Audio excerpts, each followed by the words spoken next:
evening and welcome to a brand new show of Markets Tomorrow. I'm Nikunj Dalmia with the next 30 minutes on this edition of Markets Tomorrow. It's all about what could move your portfolio tomorrow. Oh yes, indeed. Very good evening to all our viewers. I'm Tanveer Gill. And Nikunj, just an opening comment on today's market because we closed at the day's lows and the currency also made fresh two-year lows. Aside of course, the panic that the broader markets witnessed just on the index, it was a painful day. The global headline is painful, let me put it this way. Emerging market currencies are at a multi-year low. There is genuine growth scare in global markets as well. There is serious risk-off environment which clearly is on. So in the short term, I guess there is a big reset which has happened. If I only look at the Nifty, if I look at mid-cap indices, things were in a spot of bother. For the better part of last 8-10 weeks, Nifty has been range bound despite global problems, despite Greece, despite China. But today looks like Nifty has decided to really has discovered a direction. Unfortunately, the momentum is on the downside.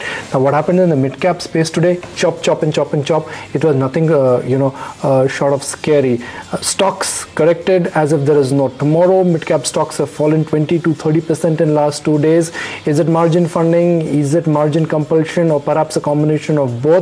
But the bottom line here is that today HNI traders and mid-cap investors were running for cover, and suddenly there is no space to hide. There's no space to hide at all. In fact, we'll talk about the market session today and how that sets stage for tomorrow's trading day with our voices lined up on the show, global as well as local. We have Russell Napier to talk about the yuan devaluation impact on emerging market currencies, which was a key headline in the session today. The sell-off there continues. Gautam Chowcharia of UBS Securities will put the India view in perspective, how India is faring within EMs. So far, so good. But can the situation worsen? We'll check with Gautam on that.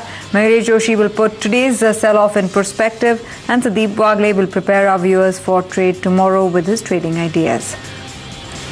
But just marking the index first, and the top story of the session really is the Nifty closing at the day's lows. You can see that in the intraday graph.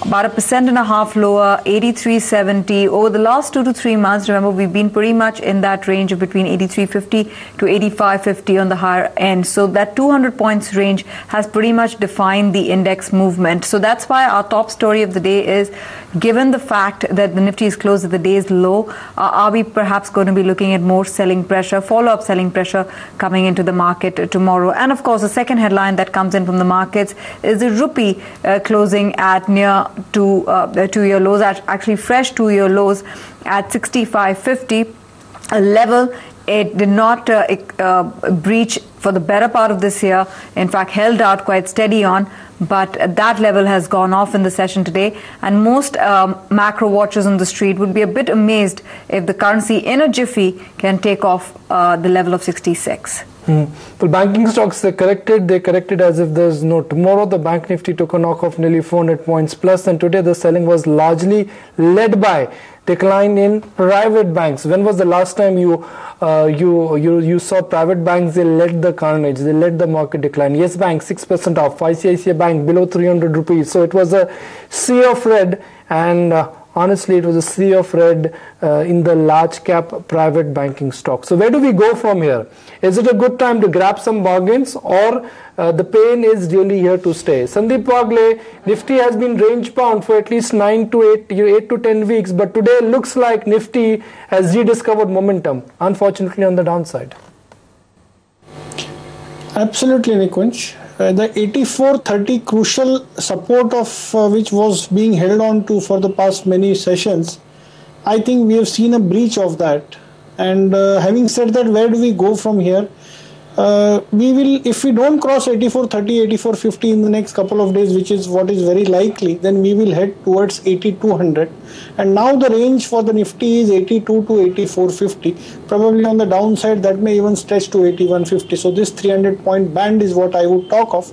And in case one wants to take a position, an ideal strategy would be to sell the Nifty nearer 8400, 8410, that range. I don't see 84.30 being broken on the upside. And on the downside, I would talk of a first target of 8280, 8300. And in case that is broken, which is very likely, we can even come down to 8200, 8180. Is that your view as well, Mayuresh? Do you think that the market has more downside risk given global and local factors? Evening, Tanveer. Yes, I think I would concur with the point that Sandeep is putting forth, because nothing has really changed fundamentally for the markets. Domestically, we're still staring at all the factors related to monsoon, log jams in parliaments, reforms not going through. You're looking at corporate earnings still remaining sluggish. Couple that up with what is happening with global currencies with respect to what the yuan devaluation has done, the global risk off which is taking place, global demand tapering off. So I think all these factors are contributing significantly to not just how we are reacting, the emerging currencies as well and the world markets as well. So yes, I think further downside, at least from a short-term perspective, is not ruled out. Okay, margin funding fears have hit mid-cap stocks. Let's look at those mid-cap stocks which corrected as if there is no tomorrow, starting with what happened in Vakrangi, Central Bank, INFS Transport, Videocon Industries, and Mayuresh. What explains such a sharp and a deep cut and a sudden cut in some of these ranked mid-cap stocks pretty much across the board? It was not a sectoral phenomenon. It was something else. I'm trying to figure out what is that something else. Good evening, Nikunj. Clearly, I think the mid-cap rally has been astounding for the last few weeks and months. Clearly, I think they were running ahead of themselves, a lot of these mid-cap counters, in terms of how their earnings were panning out and the kind of valuations they were deriving. So I think the obvious trade was a few months back that mid-caps were looking attractive when compared to the large caps.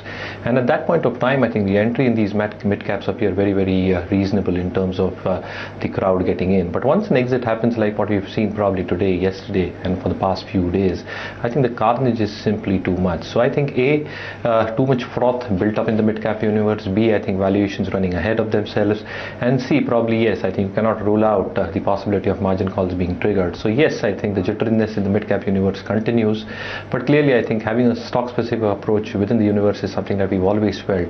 We continue with our thesis that one should have a bottom-up approach when it comes to the mid-cap stocks. Oh yes, indeed. Margin funding fears hit mid-cap stocks. You could see the kind of price damage some of these names witnessed in the session. The Central Bank of Vakrangi Software, Videocon Industries, Lakshmi Vilas Bank, all of them just crumbled under the weight of margin-triggered sell-off. Come to you, Sandeep. And for some of these names that got badgered in the session, how would you approach trade tomorrow? Well, these are a little illiquid stocks, some of them, Videocon and all that, and they'll move up also that way. But yes, I would definitely avoid this kind of stocks. When a stock is down 15, 17, 20%, you can't even sell it after that. So in that sense, I would not be comfortable. You stick to the front line. Some of the banking stocks still offer some more downside, and wait for some bounce back, which I think you will get it over the next day or two, and sell into that. And I would say mid cap and small caps at such point in time should be clearly avoided. Mayuresh, when was the last time banks or private banks they led the market carnage? ICICI Bank, big correction in Lakshmi Vilas Bank, Yes Bank down 6%. Is this a good time to put money to work here?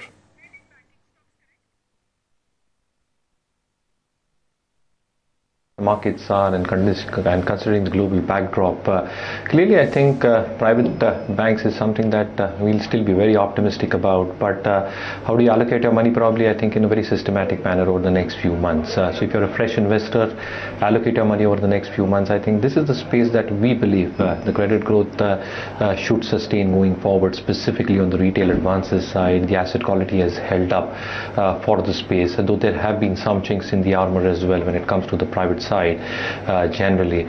But see, I think the capital adequacy is extremely strong and the return ratios are exhibiting the fact that their balance sheets are well placed to ride on the growth and the capex recovery once it starts. So clearly I think the private side is something that we'll lay our bets on from a long-term perspective. But over the next 2 to 3 months, I think you'll stagger your investments among the top 3 names: Axis, ICICI, Yes. Sandeep, the sell-off in banks, what would be your position in the bank nifty, as also some of the large index name banks, as also actually some of the mid-tier names which went into a bit of a tizzy today? Well, the bank nifty looks like it will test 18,000 or probably even go below that, and ICICI Bank is what I would mention. I see some more downside in the next few trading sessions. So I would be a seller on any bit of a rise that may come in. I don't see even a 150 point rise in the Bank Nifty. I would use that to sell.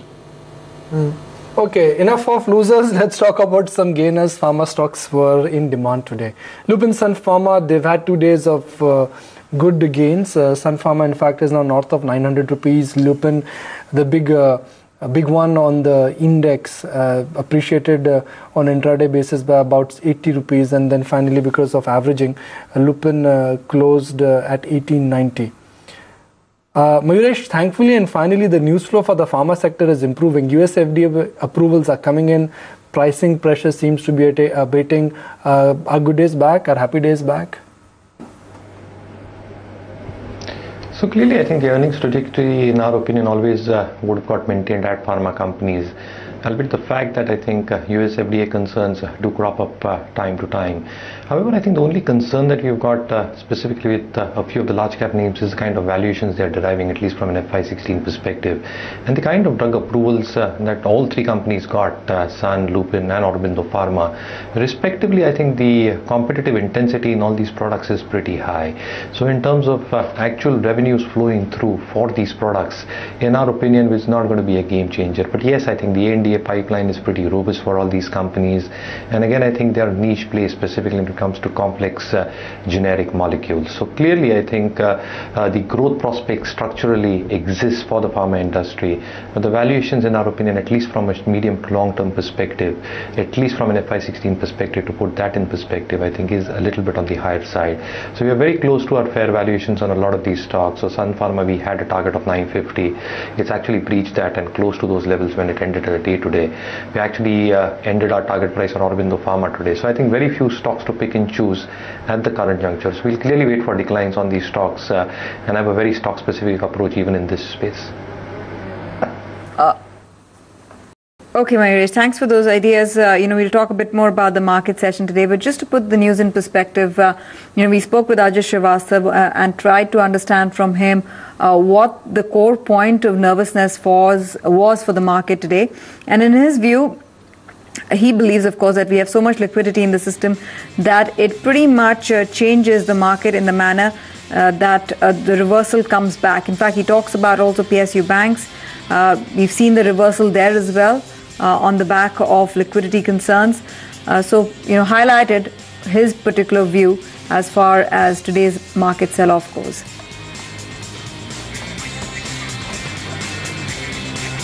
And before we take a break, here are some thoughts from Russell Napier on where he believes the world is headed.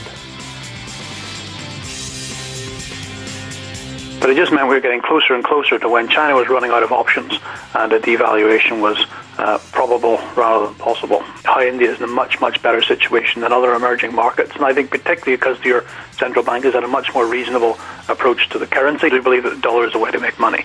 Beyond that, I think it's in Japanese equity.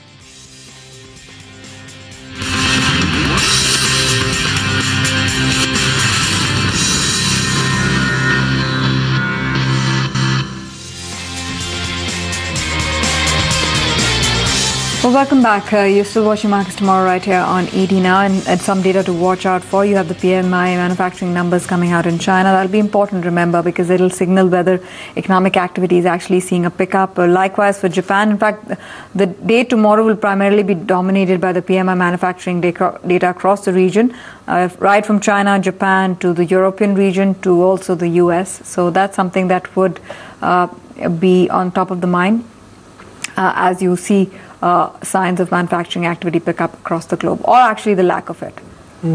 Tanvir, the core is currency, and any indication of a turnaround in global markets will only come when currency markets, emerging market currencies, they stabilize. So that is, at least to my mind, the most important factor or the lead indicator of where things are moving. So I would certainly monitor that. What happens in the mid-cap space, and will we see more casualties tomorrow? Nobody frankly has an answer, but I generally get a sense that Caution is the watchword right now. It's not going to be easy for Nifty to make a huge comeback. The structure of the market has got challenged. This market has rediscovered momentum. So technically, I think there is a bit of pain which we'll have to negotiate. The medium-term outlook is going to be much better. I'm very clear on that. But in the short term, I think we've hit a roadblock. It's a bump on the road, not the end of the road for sure. Yeah, but look at IT and pharma, something that you've been talking about practically from the start of this week, Nikunj. Both those pockets have held out. I mean, IT corrected a bit in today's session. Don't go by that. 2% down tick on the CNX IT index. Just bring up the 1 month chart on the IT index, because that's where the story lies. Since some of the quarterly numbers came out on Infosys and TCS, you've seen the IT index reward investors, so close to about 3-5% with the kind of gains. After today's correction, that gets adjusted for. And that's my next question to you, Mayuresh. In an environment where you're so nervous about key triggers like currencies falling and also growth on the domestic turf not picking up, wouldn't IT and pharma become even more attractive? Yes, they would, Tanvir. I think the classical defensives in a falling rupee situation and the tailwinds from the rupee depreciation will definitely impact the margins positively. We have a very positive view on the IT sector, and specifically the top tier names. Our belief is that the cross-currency growth can be quite reasonable over the next 4 to 6 quarters for IT companies. A majority of the companies got hit because of visa issues, because of the wage hikes in Q1. And again, I think the discretionary spending, specifically from the US clients, firming up. But the kind of pipeline that these guys have, the kind of client mining activities that they are doing, and the kind of expectations that one really has in terms of both US and INR growth, both in volume and rupee terms, I think our take is that the IT companies should fare pretty well. So again, I think Infosys, TCS, HCL Tech are names that we really like. We're very optimistic from a year's perspective on all these stocks. Okay, let's look at some more stocks which have potential to outperform in the short term or even correct in this kind of a market. Ajay is standing by, and Ajay's handpick a set of ideas which have scope to make money in the short term. In fact, Nikunj, Reliance Industries is one stock which actually fell over 4.5% in today's session. This stock was standing tall up till now in the last couple of days of range-bound trade. We are picking up that some long-only guys have started unwinding some position. In fact, the F&O data does indicate fresh short creation on this particular stock, and Reliance usually is shorted only by large institutions. So dealers expect some more pressure. In fact, all the global commodities, out of all the global commodity stocks, Reliance was one of the stocks which was not really cracking up till now. So watch out for that one. Another choicest of trade in the market in the time of panic and in currency, EM currency, is shorting Yes Bank. And that also played out pretty smartly in trade. It was one of the worst performers private sector bank. And dealers believe that if this commodity rout and weakness in emerging market continues, there is scope of at least 5 to 8% further erosion from Yes Bank, because out of all the private sector bank, this one is on the most weakest links and correlated with the rupee weakness. This is shorted by institutions. So watch out for that one. Some more downside expected there. Thanks, Ajay, for highlighting those two stocks to watch out for in tomorrow's session: Reliance Industries and Yes Bank. Mayuresh, come to you with both those names. Individually different businesses, but even so, what is the in-house view on Reliance as also Yes Bank? So clearly positive on both the stocks, Tanvi. Specifically in the case of Yes Bank, the numbers have been very encouraging, as I said, and within the private sector space, this is one of our top picks. The capital adequacy is extremely strong. The CASA ratio is building up, so it's got a very strong liability franchise.